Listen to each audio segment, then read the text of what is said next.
आज हम देखेंगे कि क्या वजह थी कि खुदा ने अब्राहम को तमाम ईमानदारों का बाप होने के लिए चुन लिया, या यूं कह लें कि ये रुतबा उसने कैसे पाया।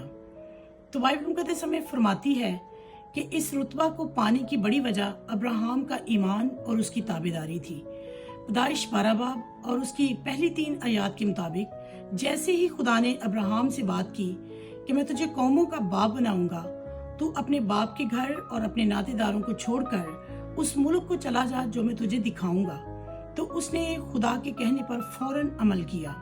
हालांकि वो जानता था कि उसकी बीवी बांझ है, तो भी उसने खुदा से बहस नहीं की और ना ही नक्शा पूछा, लेकिन वो चल पड़ा। और आगे चलकर हम देखते हैं कि खुदा ने अपने वायदा के मुताबिक उसे बेटा बख्श दिया, जिसका नाम उसने इसहाक रखा, और उसी से उसकी नस्ल आगे बढ़नी थी।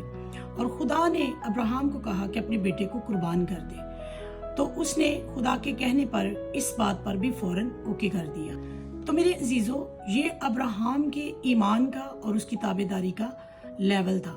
आज हमें इस बात पर गौर करने की जरूरत है कि क्या हमारे ईमान और ताबेदारी का लेवल अब्राहम के साथ मैच करता है। अगर हम उसकी तरह ब्लेसफुल होना चाहते हैं तो अब्राहम की तरह हर बात में, हर काम में खुदा को यस कहना होगा। God bless you.